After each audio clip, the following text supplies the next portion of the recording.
If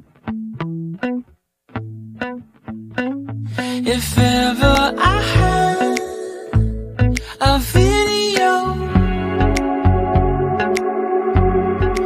would you dance in it? It's time to do my practice in this chilly morning. Oh. How will you star in the story of your life today? Will you serve your soul? Be inspired and let your passion drive you. If you've been missing my videos, stay tuned. Set your notifications to see first. And go to RADiculously RawThentic Facebook page. You won't want to miss it. And just in case you were wondering how I get down in the kitchen, I always make sure I've got love on my side. Even if it's cold and chilly in the Sunshine State, you can still let out your inner sparkle and shine. So I am freezing, so cold. I'm actually considering warming up some oats because my fingers are literally like losing the circulation and my feet are cold. It's really nice and sunny outside and I kind of want to step outside, but I got to do things inside. This is just what's going on with me.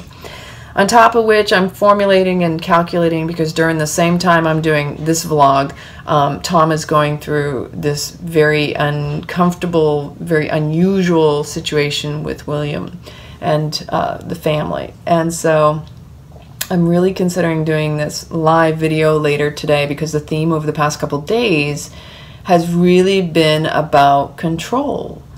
And we have no control, but you know, there's this whole power control thing that goes on. A great book I highly recommend is Power versus Force by David R. Hawkins.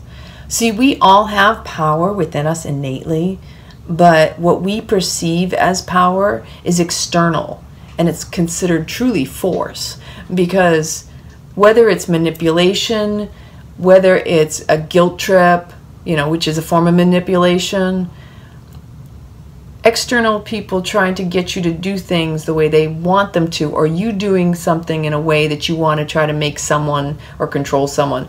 All of that is not true power. It's not innate. It's not within our human nature or our soul's alignment. So what does that mean? It means that we all have power within us.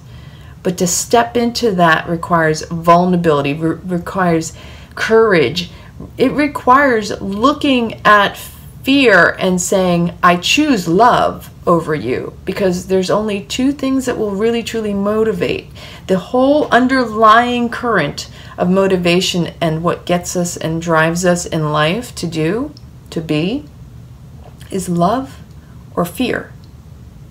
Even anger is a mask of fear.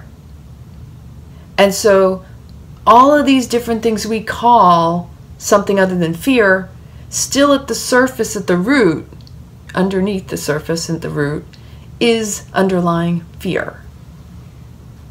But see, that's where we're so conditioned to not feel worthy. We give it away, right? We're guilted into it in different ways. So instead of stepping into our power, which is really truly the embodiment of full love and being in love, being of love, that totally washes away any fear. But if you have any fear, distrust, even questioning, which is again fear, then you're letting that edge over into your space. So I may have to do this in a live because this is a lot to talk about right here, right now. And I realize what I've just done is started to articulate everything I want to talk about in the live. So I'm going to make something to eat, and let's see what time I decide to do that. And Buddy's hanging in the window. He wants to stay in the sunshine. He's so adorable. He's enjoying this. All right, let's see what's up and what's for dinner or lunch, I should say.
You ever get butterflies, not just in your stomach, but also in your head? Maybe it's the live I'm gonna do on RADiculously RawThentic. Join me. Collective, simply a form of happens sometimes. And it's like this subtle veil, your physiology. If it doesn't align with you, joy without right here, right. The addiction to pain, the addiction. And so as I was sitting, I'd one of us. Have always had people tell me when family comes together for whatever reason, and how powerful my mother was at manifesting. The fear is what's driving you. You think you can. He draws her rose baths. He treats to, oh, look at me, I'm the breadwinner, and do all this stuff. And now, and a man's supposed to go do the work that will make their partner happy, or vice versa. Why do we not loving? And so, Julie got to see. I saw it's the yielding of that so-called feeling that he wants to protect William because everybody's got their pain. And there's a lot. I'm gonna show up at your door. And I remember this from when I was one of those Spitfires. It was like, yeah, go ahead and send this stuff. Now, first, it's okay to, visit depression up here. Whoa, whoa. You know what? With this joyous, loving heart. If you're giving things away generously and you want the question I want to ask you, are you holding them? You have to know. So Buddy got his walk on tonight. We enjoyed the seashore side. Well, I feel good. How about you? No need to control, just allow and be. Hope you enjoyed my video tonight.